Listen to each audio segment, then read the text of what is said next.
Slayers, and welcome to another episode of She Slays the Day podcast. I am your host, Dr. Lauryn Brunslick, and this is the first real episode of 2023, I guess. I don't know. I mean, you know how I feel about extending the best of into 2023. I would go back on that decision, but this is the first real one, and it is a doozy. This might be a pen and paper one. You might, I don't know, if you're multitasking, you're going to want to hold on to your socks because I have Dr. Janice Hughes on. And if you don't know her, you're about to.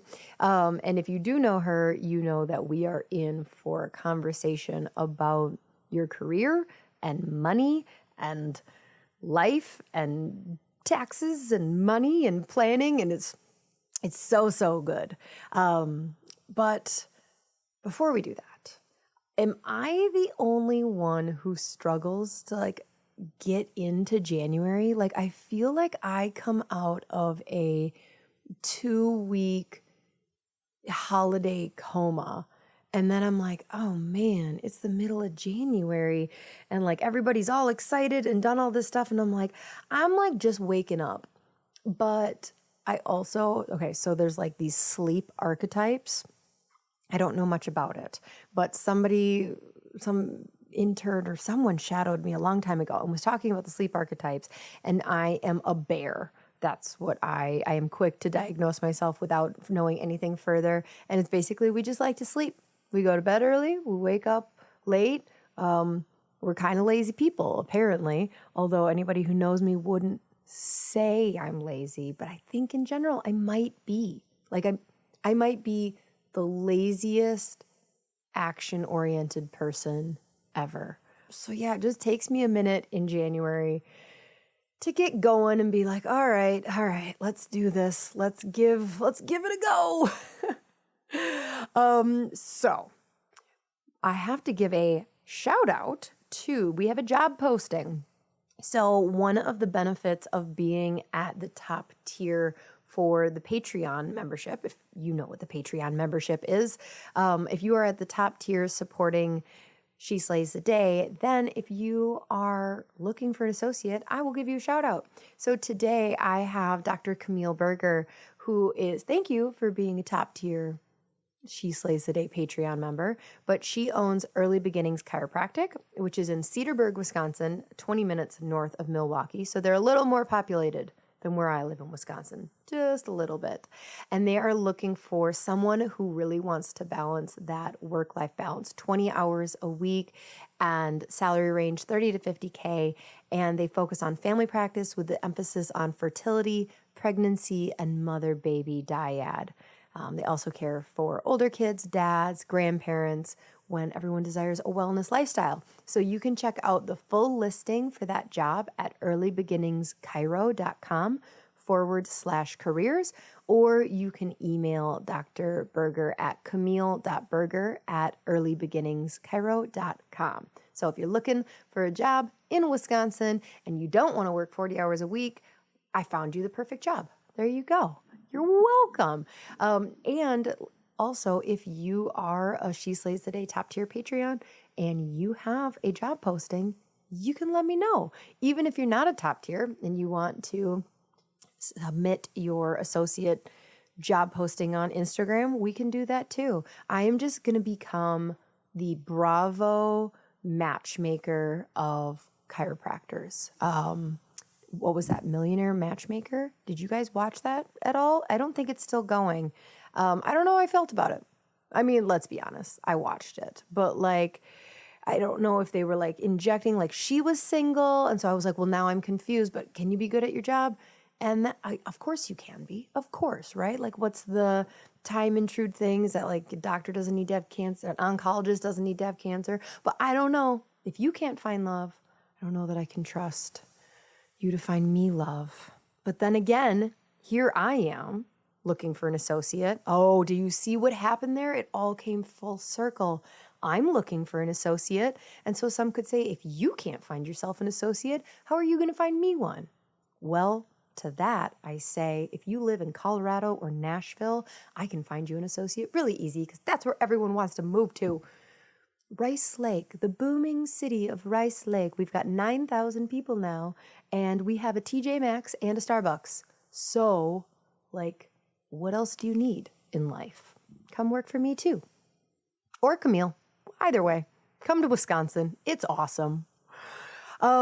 So before we get to Janice, we are also going to give a shout out to two companies that without them, I would be doing this for free. And so thank you to Sked, who is one of the best things that we did in 2022 for our clinic.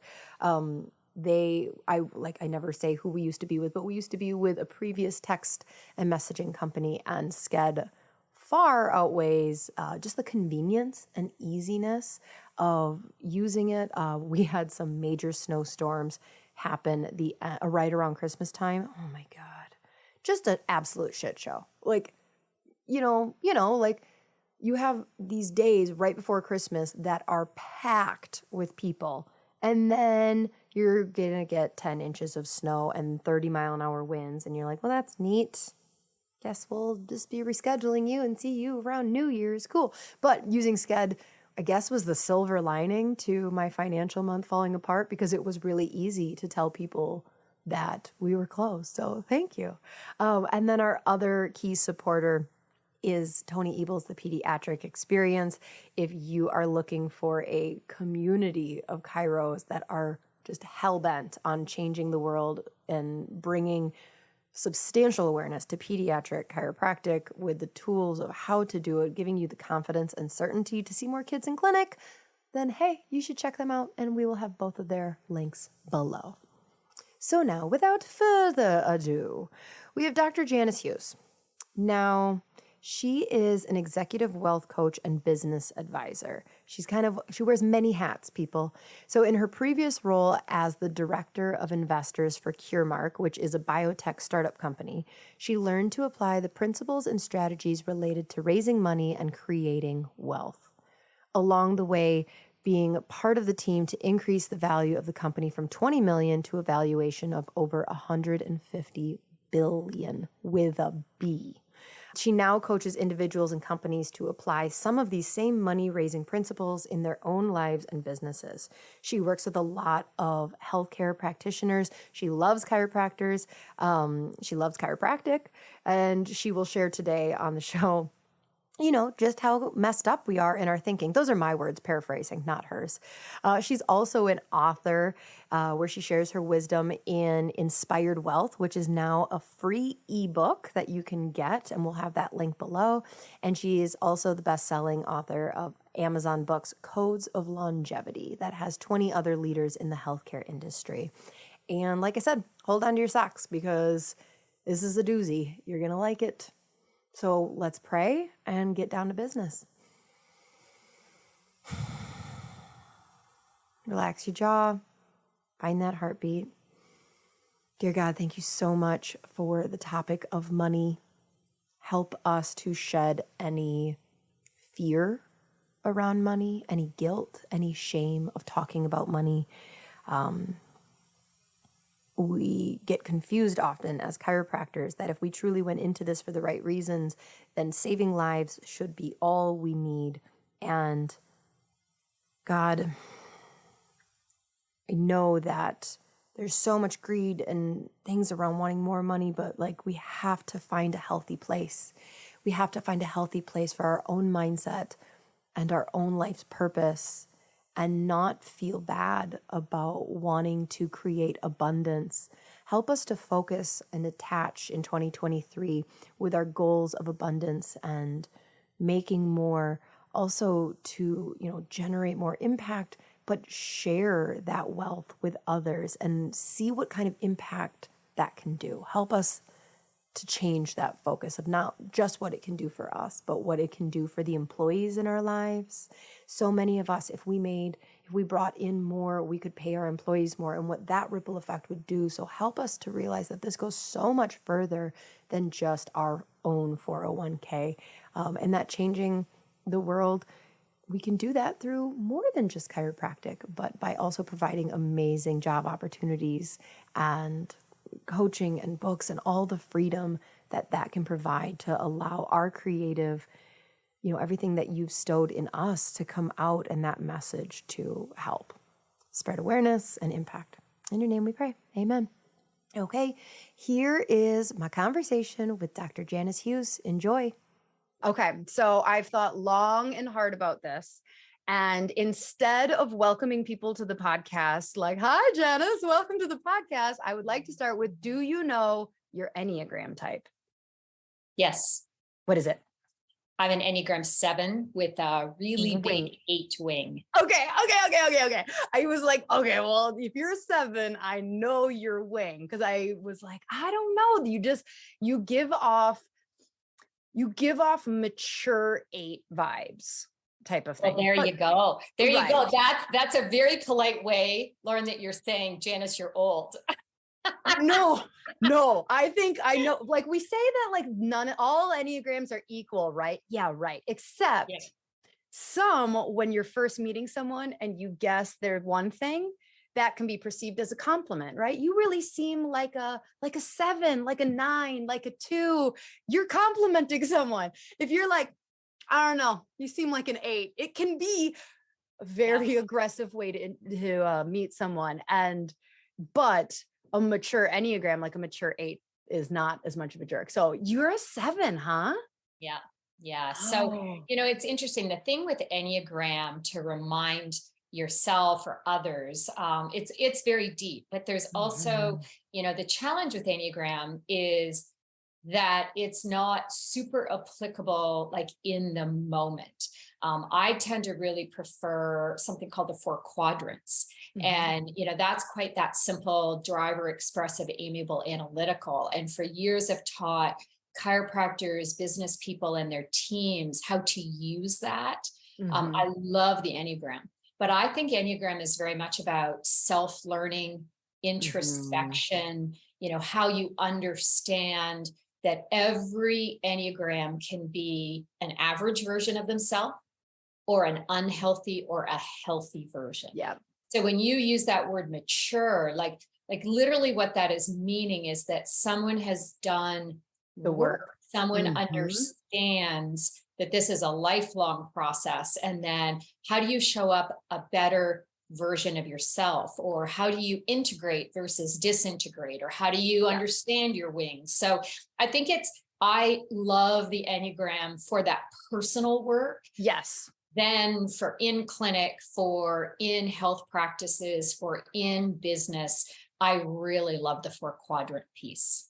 I have never addressed that on the podcast, and that is a huge overlook on my part, because you're right. I don't use the Enneagram for patients, like at all.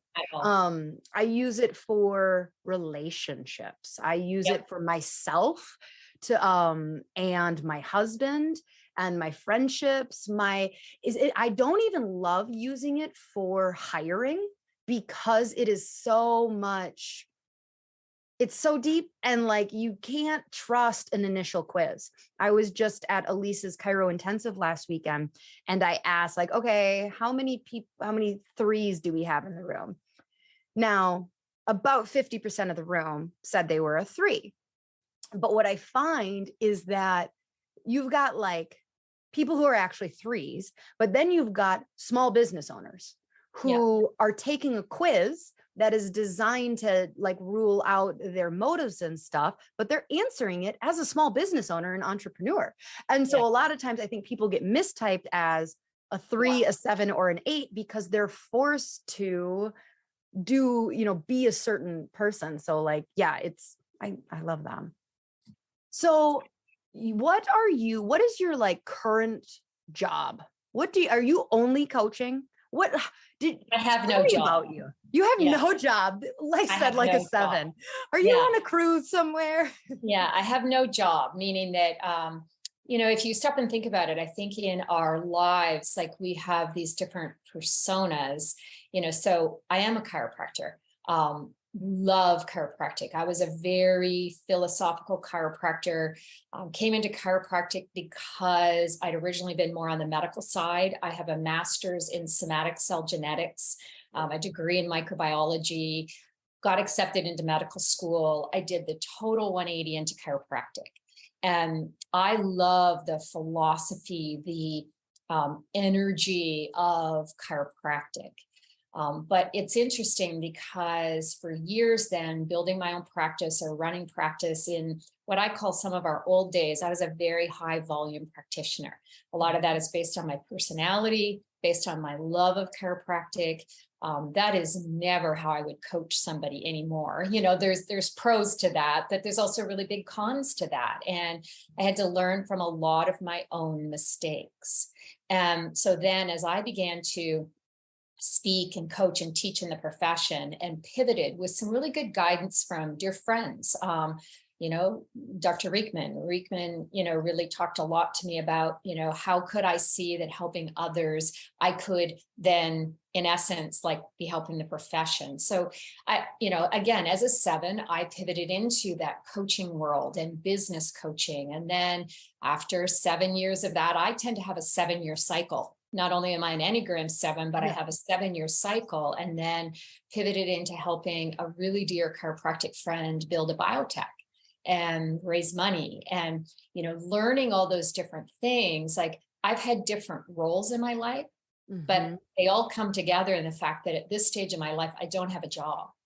I do some projects, I do some pieces and things within the profession and outside of the profession that I absolutely love. I've been able to, again, chiropractic has given me that gift. Chiropractic has allowed me to have, finances and family and values and things that I don't have a job. So you are doing coaching though, right? Little bit, yes. Okay. So what I tend to do now is I thought, by the way, you were going to answer that like in a super cheesy, like if you love what you do, you don't have a job. And I was like, okay, anyway, no, like you've just created chiropractic and your experience has allowed you to get to a certain level of wealth that you don't have to work. Right. Right. And so then it really like the clearer we get, or if we put a financial plan in life together, that allows us to have that level of freedom. That's what we're really all looking for, is more freedom and flexibility. And that doesn't mean, like, it's interesting because yes, the short answer is I do some coaching work. I tend to work with people now on these exit plans and strategies. How do we help practitioners, business people embrace the business and really get to a point where you are doing what you love, not because you're generating income. And so the income is an amazing byproduct of all of that. But if you stopped, then do you have the financial means that you either then sell that entity and or those dollars generate? But I can also show you a lot of people who have had really big practices, but really big lives, and cash flow wise have never built that wealth plan to be able to have that freedom and flexibility. So there's so many pieces of it. And, so I'll work with people on beginning and creating those exit plans. I help a lot of practitioners build other divisions or streams of income within their business. I help some chiropractors basically build other clinics, so I do those kinds of pieces. There are a lot of absolutely great coaches or companies that do the startup piece and or help people become more profitable, profit first, those kinds of things. There's a lot of resources. I really now have a very different niche, probably based on all my own mistakes of not doing certain things soon enough, early enough. So that's where I'm really committed to that piece. What kind of things, when you say like you didn't do certain things early enough, what kind of things and how early into the career, like if you were going to sculpt kind of the perfect chiropractic career, what kind of things would you do at what point? Well, one of the big mistakes that I made is I didn't love that concept of debt. I really put my emphasis or energy 100% for some first years of all those extra dollars or anything else that was coming in. I wanted student debt banged out. I wanted home mortgage debt banged out. And kind of like now, the Dave Ramsey type thing. Yep. And please all do that not, is bad. Yeah. Please do not think I'm saying, we don't address debt. But what I then began to learn is if I only focused on that, guess what we tend to get more of, almost like restrictive versus this abundance thinking of, okay, how do I address debt? But why would I wait for wealth building? Mm-hmm. Why would I not put some things in place? And so, from the financial piece, I've tend to speak to a lot of people about what's your number or what's your percentage. And what I mean by that, Lauryn, is that if we hate debt, we're probably going to address maybe a higher percentage that we feel better as that number comes down. But could we do that not at the extent of avoiding wealth? Mm-hmm. So is it, eventually I came up with, my number was 50-50. So that I felt better that for every extra $1,000 that I could create, if 50% of that went to debt and 50% went to wealth and growth, that was a far better balance for me. Yep. So, again, now some people again say, wait a minute, if I can, maybe they have a more risk averse personality. Wait a minute, if I can grow, or if I can do this and have that grow, I'm going to have so much more opportunity and I'll bang that debt out. Mm-hmm. So they might be 75% towards wealth and only 25% towards debt. Right. So some of that it really depends on personality. Yeah. Right. And now, so that's some stuff about money that in hindsight, I could have done differently. And would you have just started with like your basic Roth IRA, or like what would you have been doing as far as like the other 50%? I do not love traditional. And I'll tell you why, because I did some of those things, which depends on your country that you're listening from. In Canada, we call those RRSPs, 401ks, Roth, mm-hmm. Again, there's all of these traditional vehicles. Well, the traditional vehicles were created all those years ago for the average. And the average is people basically at that point generating about $50,000 a year in salary or income. And the same thing, I'm not a financial planner. I'm not standing here or having these conversations to say, oh, do this with your dollars. But I fortunately got exposed to some people pretty early then, as I began to have a look at this concept, that really helped me see how could I take a vitalistic approach to my finances, and how could I be in that driver's seat, mm-hmm. To help my accountant understand that my accountant's role was to be my bean counter and to give me really good advice, but not to give me wealth building advice. Mm-hmm. A patient that comes in that sells a product, that's not somebody who's thinking about my whole financial well-being. And so I tended to then attract, I wrote a book, we'll happily just give that ebook version to any of your listeners, called Inspired Wealth. And worked with an amazing financial planner that moved into wealth building planning, and talk a lot about, how to keep your money moving. Some of your listeners, this generation, will understand how do you become your own bank. Mm-hmm. I love all of those approaches to finances. So I'm not a big advocate. I've never been traditional. As a chiropractor, I get it. I embrace that I'm just not the norm. And that's what has allowed me, though, using really smart vehicles. I'm married to an amiable. I'm a driver. I'm married to an amiable. He's less risk averse. Mm-hmm. I'm not going to do things that are so risky. Doesn't mean I won't do some of that, but realizing that there are approaches. And that's why part of an exit strategy for anyone is also who's, from a coaching perspective, looked at all that you have. And your practice, in many cases, for a lot of people listening that are health practitioners, any business people, your business, these are in many cases one of your biggest assets. It allows you to generate cash flow year over year over year. So in thinking about it and understanding what is the value of it, not just that you help a lot of people, we want to give to love to serve. Right. We also can do that more out of abundance. So you see how I learned all of these things, but then I hope to fast track that for a lot of other people. Okay. So then like, what does that look like so like, let's say somebody is in their late 30s, early 40s.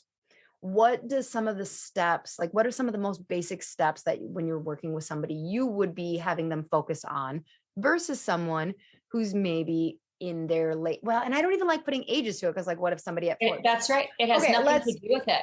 Let's change it to somebody who's planning on still adjusting for probably the next 10 to 20 years versus somebody who's like 5 years, maybe type thing. Honestly, for everyone, it is that conversation about what is your financial landscape? What is I call them your basic nuts, your office expenses, what are you generating? How are you paying yourself? Are you paying yourself with dividends that are more open to taxation? Are you on salary? Have you got clarity on all those kind of basic business pieces? What is your personal home family nut? What are you doing with these discretionary dollars? So that's almost like just everybody could do a basic financial overview and clarity of your business. Mm-hmm. Then it doesn't matter whether you want to exit in 1 year, 5 years, 10 years. What's the value of your business? What's the value of your practice? If you couldn't do it beyond the next few months, what's it worth? And then are there ways and things over time that will vary depending on the amount of time for your exit that can build that asset? So say if your practice ultimately is valued at, and most people don't even know how to value their practice, but let's say it's valued at $400,000. Well, that's only as good as what someone would pay you for that anyway. Right. But what or how do you either maintain that or increase that?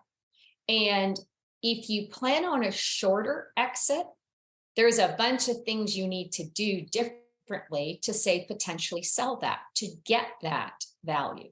Ooh, like if what? You've got, who's going to buy it? Okay. How are you going to find a seller? Say if you want to be out in a year, practices can sell for anywhere from, I've seen documents done and dusted in 3 months, but it's taken 3 years for other people. Okay. So if you have that shorter plan, get that valuation, understand that sooner versus later.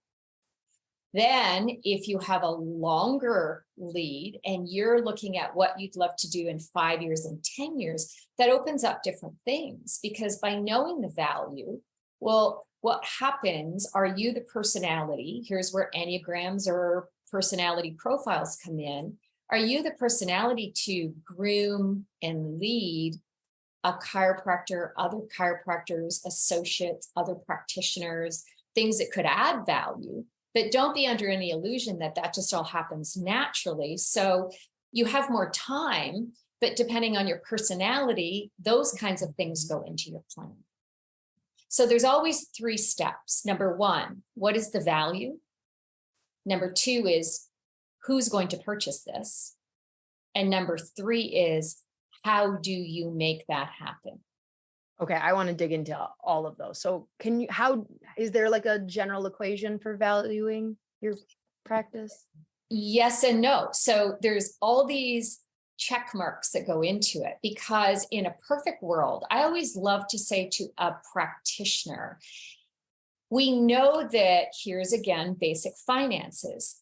Your profit and loss statements will have you with a net at the end of every month, at the end of every year.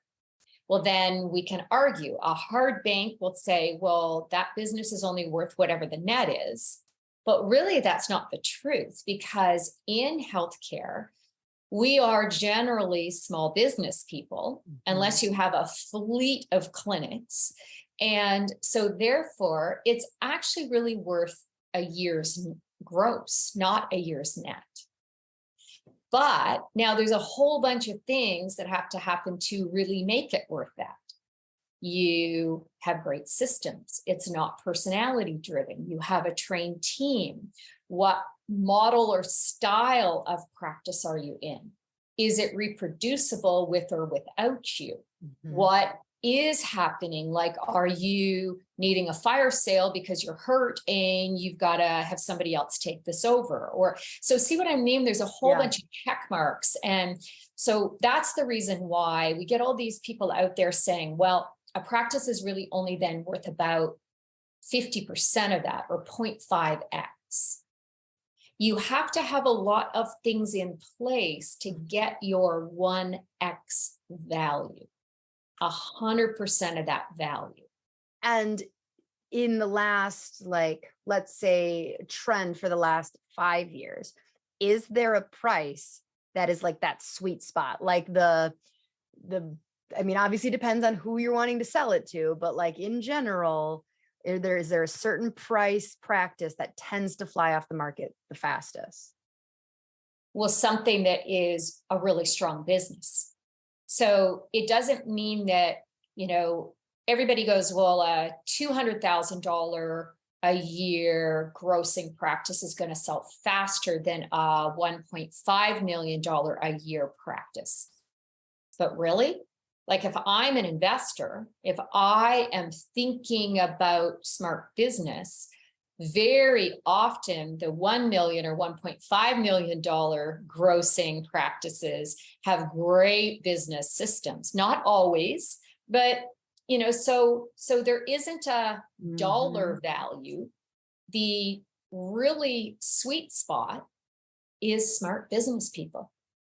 When someone knows that you're not just running a practice that is about give, love, serve, but that has well-trained teams, that there's strong business, that a bank would even look at that, or a financer looks at that and goes, this is value. This generates year over year over year, are the practices that are going to sell faster.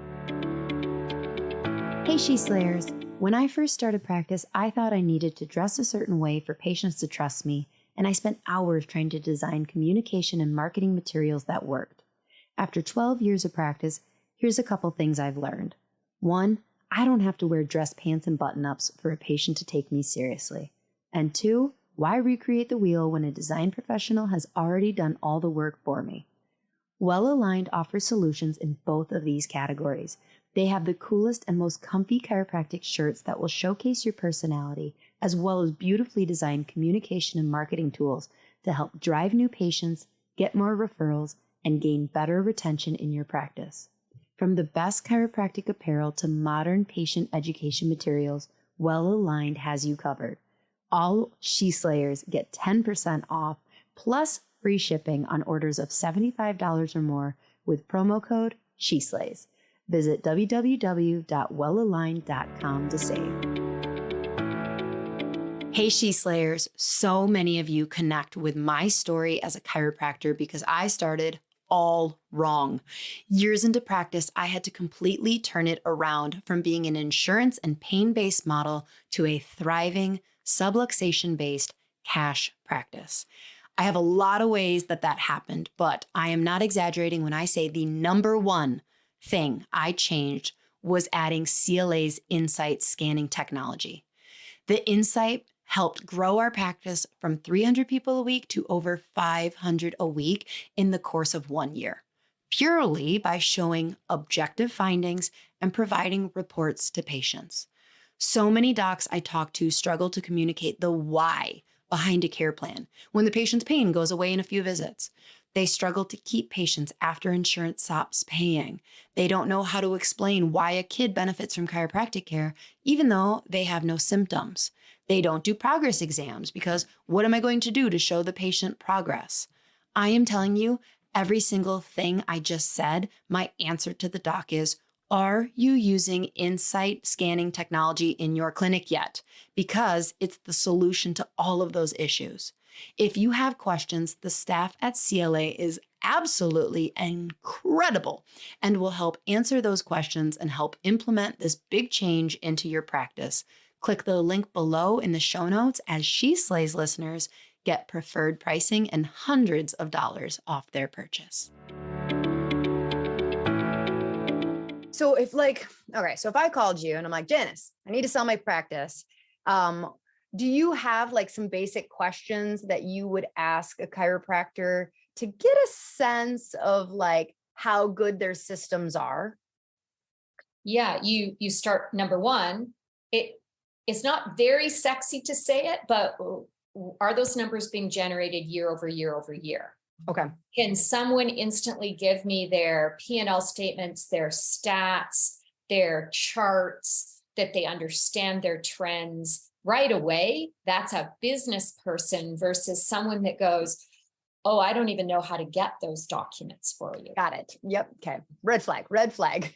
Yeah. And again, everybody listening, just real clarity of where are you? In so many of the different women's groups now, I'm happy to have just a complimentary conversation with anyone, because part of this is we need to recognize we've so often got our chiropractic hat on that have we got time, or have we seen the value of investing even in a few hours, maybe per quarter, maybe per 6 months, that we overview the business and then we say, how do I put systems in place? How could someone walk in and do this with or without you? Mm-hmm. And now, for everybody listening, I had a totally personality-driven practice in the beginning. You're a 7. Bring 8. Great communicator. Loved what I did. All that passion. How was I going to train somebody to do it? I had all these about to graduate or new docs come to visit and say, oh, I want this. And I would look at them honestly and say, what price are you willing to pay? I worked my tail off because I loved it. I was passionate about it. It was a baby to me. It was a child. I had my oldest son when I was interning. And I'll tell you, again, I ended up putting as much money, time, energy, focus into my practice that I did into my child. 100%. And so, I wanted people to understand, wow, this takes a certain tone. I don't even think maybe work is the right word. It takes a certain tone and commitment to create that. Well, then what I had to learn is I was doing all that without any systems. I was making it up. So as I began to systematize, that's where, again, things began to be more consistent, or as I more clearly learned to lead associates versus just tell them what to do. Yep. Absolutely. And for systematizing, is it just starting with a training manual, putting it in writing? Training your team, having your team really clear, here's what we do every time. Is this a 5-star experience? I know everybody gets really big on the 5-star. Is it exemplary service? Well, then you can say, well, why? Or what role does everyone play? Do I have training? And, in the old days, we'd call that a training manual. Mm-hmm. One of the things I love, I just love technology. I'm a learner, I'm a user, but so much of this was not around, remember, when I was in practice.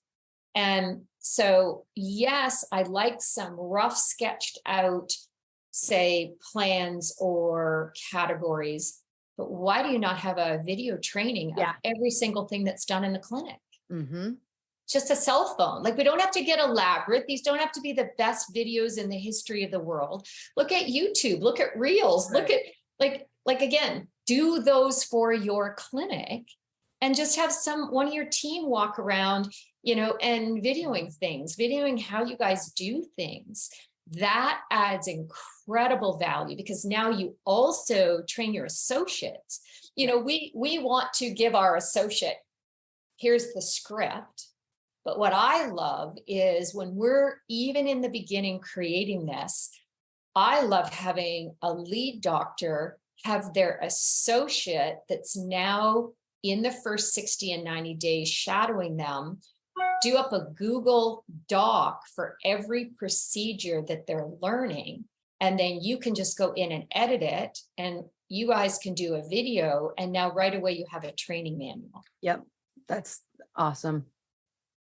So you see that that's a fast or easy way to think about, do I have any of those resources? Because if you do, number one, I think we just rest easier. Like that was in the old days, all on my shoulders. And then I started having other kids, and who did I get to cover? And how did they hold the tone that I did? So that forced me to say, what are my systems and is it reproducible? Yep. So then the next one was like, who's buying? Is that, if you had to like pull a number out of your ass, would you say that, like, what percentage would you say are like new grads are buying practices? Well, I think that it's still a very low percentage, not because they can't afford it or we all know that the debt is so high. I think we just don't talk about it enough. Because as even a new grad, I love things like groom to purchase. Mm-hmm. Can you go in instead of, if you know where you want to be, if there is this opportunity in a practice, it's a good asset. Could you guys already crystallize the value, know what the practice is worth, and that say you for your first year are learning all the systems, but you already have that letter of intent on the table and you are going to put a certain amount down. Like can we do more of that? I think there's a big opportunity, and you would be amazed at how many people, and it's still a very small percentage, but how many people, as I go into schools, have a business background or have had a successful background in doing something else. And if you're purchasing an asset, in many cases, same thing, it's not going to be for everybody, but a bank looks differently at purchasing an asset than loaning you money to do a startup that you have no track record, and you are a very big risk with that. So now let's be real though, that's still not enough people that are talking about that for a new doc. Right.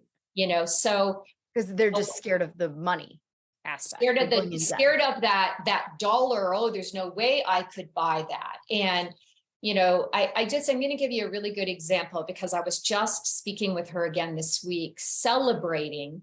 This is a chiropractor that's now been in this practice for 11 years and graduated for 12 years. She did an unsuccessful associateship to then meet an amazing chiropractor that already knew, not only did she want a great associate, but it was this idea of who is my exit person. And so within a full year of that, they were already doing the value for the purchase and the young doc doing an SBA, a small business loan, which takes a lot to do because you're learning the business and understanding the numbers. She is now owned for 10 years and has moved the clinic and has just bought the building, the entire building that her facility is in. And this is all within 12 years of graduating. Wow. So is there, is there an ideal timeline for like the grooming process? So like I am, let's say, okay, I'll give you an example. So like I'm 36.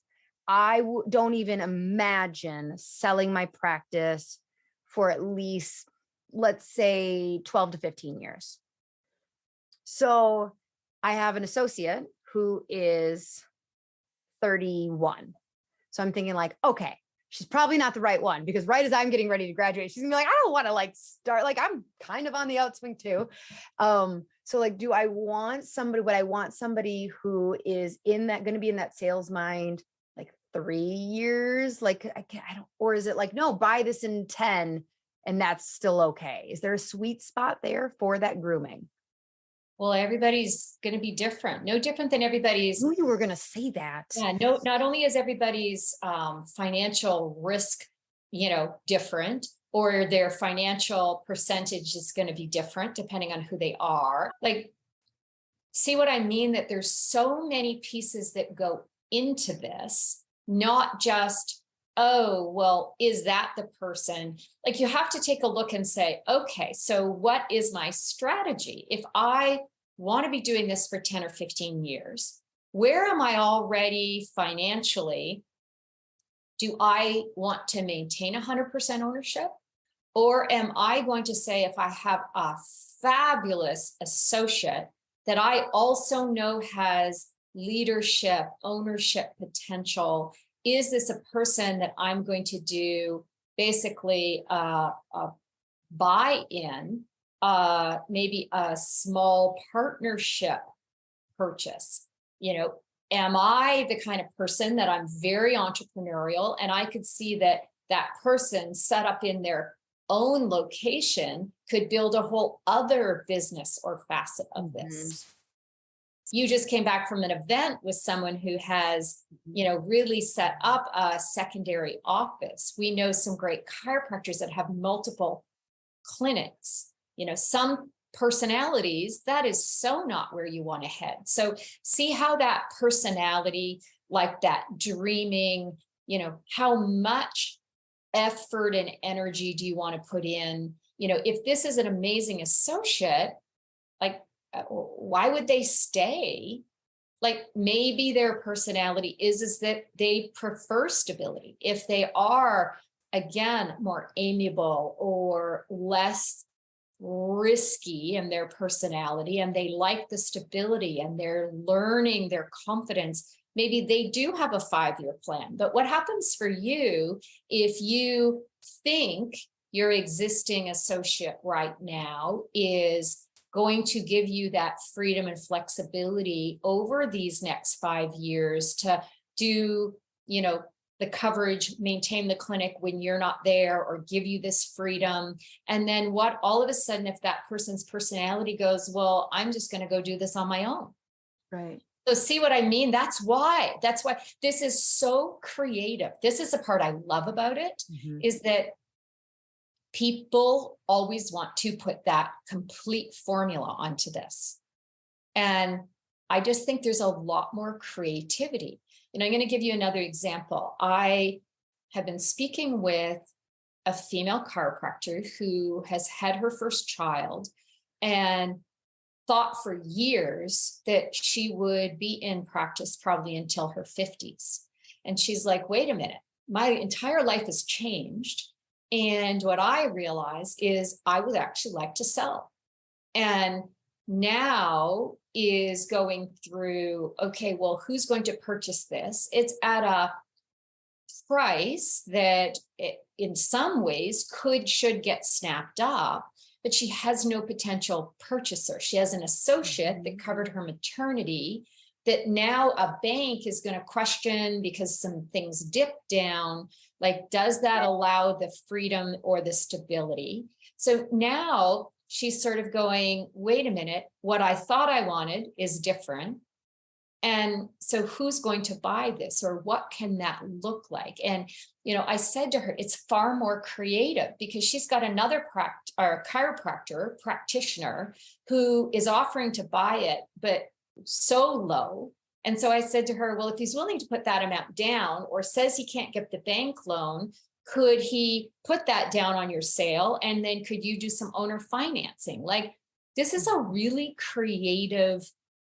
People are scared, but this is why the Roth IRA is so still talked about, is because it's not scary. It's like, what are people are ultimately scared of? Being creative. They don't have enough financial intelligence that they're going to make a bad deal and lose money and their business. So then they kind of alienate themselves from opportunities, right? Well, and they probably are realizing that they need a lot more money long term. See, your practice has been generating your cash flow. This is why a great overview or conversations, like really about your wealth building plan. Like, remember you asked me again, about my job. I don't have a job because there are multiple ways in my household that we have streams of income. Yep. And it just takes some, I'll call it thinking, dreaming, planning to figure out where those come from. But a big part of the fear is you somehow know, okay, wait a minute, right now, as a small business person, I also write off my books and my learning and my courses through that business. And then what begins to happen if I don't have that business? And so see why there's so many parts that go into it, because what some people don't realize is that it actually depends on your financial landscape, may be smarter to sell your business over time than it is to take a lump amount. So then that kind of gets us to the final of the three. You had said, like, valuing your practice, who's going to buy it? And then the third one was like how you sell it. Yeah. How these dollars, like, how do you show someone that even though the net, like they're going to have advisors saying, well, you're not netting anything. Well, we're not netting a lot because my salary's paid through the business. My life is paid through the business. Right. All of that is what you would call discretionary that's in your P&L statements. So someone purchasing it, they need to see how they can service a loan for this. You need to figure out how ideally you're taking those dollars so that those don't all go to the tax man. Mm-hmm. Yeah. So are you a fan of, because you say talk about like getting a loan, but then, you had also said something earlier about being the bank. So like, what's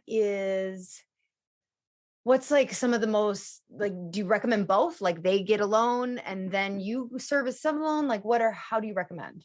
Again, it depends. Yes. Yeah. It's that same answer. What are your numbers? Yeah. Where are you at? Let's face it, cash is king, unless that cash all goes to service tax. So working with your accountant, here's also the advantage of having a value or evaluation early. And then probably if you aren't selling for 10 or 15 years, what's the next 5-year value? Because your accountant can start to do a lot with that based on, it's like if you buy an asset at this price and it goes up to a higher level, you are going to be taxed in a certain category based on the growth. Right. Well, right away, if you have this year's value and then you show 2 and 5 years from now, you notice that there's that piece that goes into it that we want your accountants to be able to help you. But also for many of you, depends on your finances. What would you even do with those dollars as they come in? Do you need them? Do you need your salary? Do you need your cash flow to live? Because if you do, you're not in as much a position to sell as you think you are. Right. Okay. So it's basically all coming down to it. Very, very much depends. Yes. And that's the challenge, but I also see it as an opportunity. Like, start talking about this, or even it's a mental thing. I find the first shift is, wait a minute, I'm running a business. Yes. Like a business, yes, that is healthcare that I love. I love to give, to love to serve. Yet, what am I really generating? Like, sometimes for people, it's cleaning up that instead of always just taking your dollars out, basically like a dividend, it's getting yourself on salary. So that as salary, you're servicing the taxes. Like, here's what happens for a lot of young chiropractors. You get out, you've got a lot of student debt, or you think that, there's enough write-offs that all of a sudden you can grow and everything's going to be fine taxes. And a real kiss of death for growth is that you suddenly 1 year have this tax bill and no reserves to pay those taxes. And it's great because you grew, but at the end of the day, you're providing a job for everyone else and you're servicing taxes. Yep.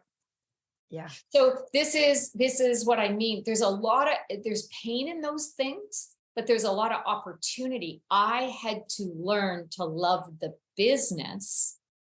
And then the more I did that, and the more I was able to do that at different stages of my career, the more I love that flow of dollars. I don't begrudge buying something of high value. I don't begrudge donating money. I don't begrudge that going out, because I see that as a cycle. Like, first of all, like I'm putting my dollars into high value things in my life, which have included building the systems to allow me to have cash flow, even as I'm not in practice. I've been out of practice now longer than I was in practice. Is that crazy for you? It is. It's really weird. I feel like the identity piece as a chiropractor gets in so much way of realizing you're running a business.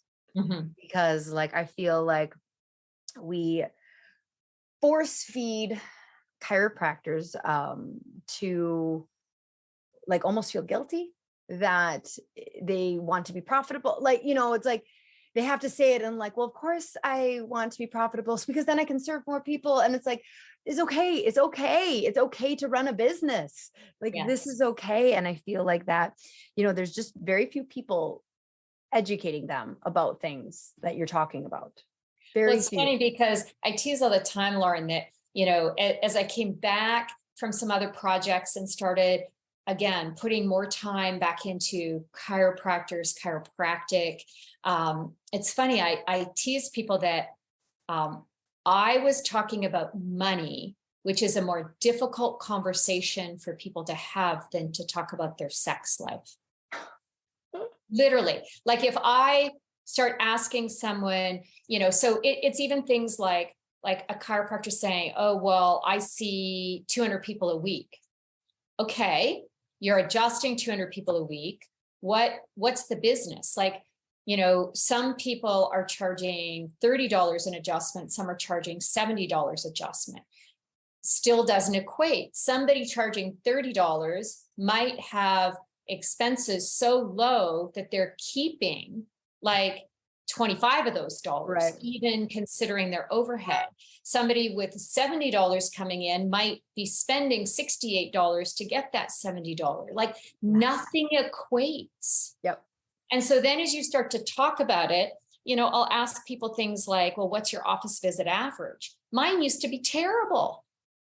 And so, sometimes I think we just have to realize that we just don't talk about money. Most of the chiropractors have the opportunity to generate and make more money than anyone in their family could have ever dreamed of. Now, that's not everybody. Some come from very well-off families. Right. I came from a family with so much love and no money and resources. And very quickly, I was generating more than my family could have ever, not just in a year, but in like chunks of their lives. And so there's so much, it's about this money mindset, money consciousness, our abundance thinking, and so I tease everybody, like, if I could do this, anybody could do it. Because I came from, again, a family with no reserves, with nothing. Literally learning along the way for my money mindset, how to become a business woman, how to embrace that.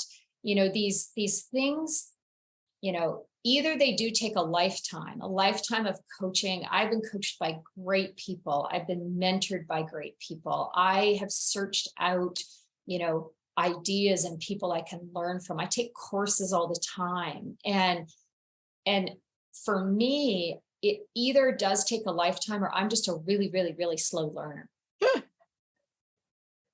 I doubt it's the second. Yeah, I have a feeling it's the first. So I think it just is something that if we can really embrace this, like, what are we learning this year?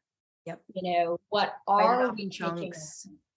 You came back from a program, and you want to be around people that are learning and growing and embracing their business. And how and why would we not spend some dollars to sit and learn those things? It's like it's a fast track or coaching. Like people used to say to me, I don't think I can afford, a coach. And I'd say, well, if a coach can't help you generate more, either more freedom, flexibility, or more money, then that's just not the right coach. Right. Exactly. Yeah. If you can't see that value there, not the right coach for you. So, yeah. Okay. So how can people get more of you? How can they set up a consult call? How do they, what? Yeah, I'll share the links. I'm working, so you can't.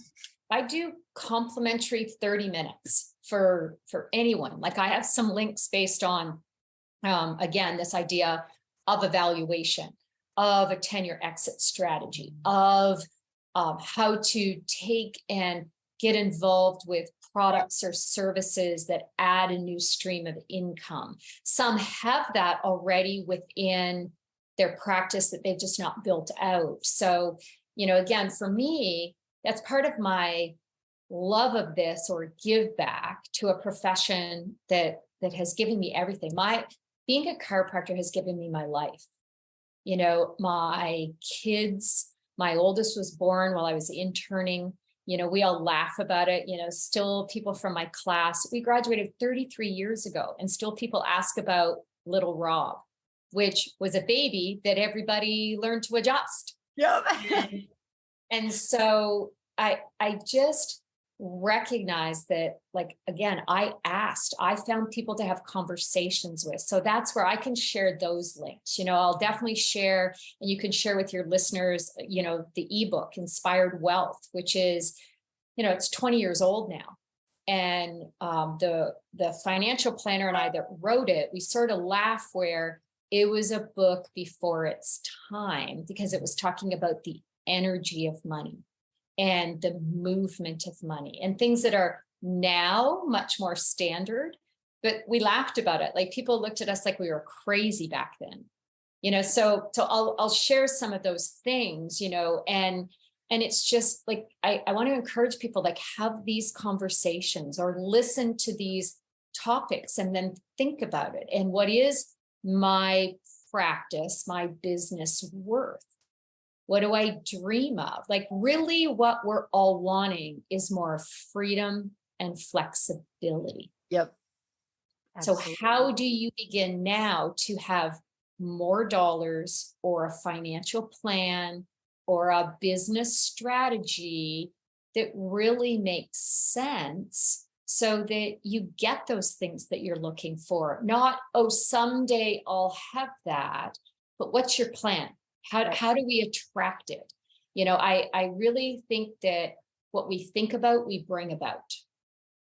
So even thinking about these things allows us to attract more of this.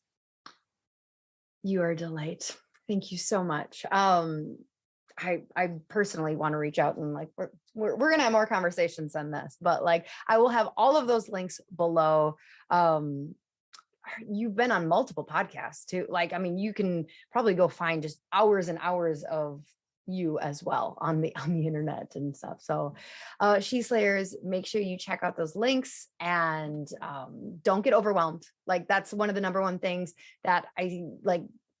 One of the 20 overwhelming things that I've heard today is like, it takes a while and don't shut down. Just like keep learning and absorbing. And yes, thank you so much for your time. You're welcome. Until next week, She Slayers. Bye.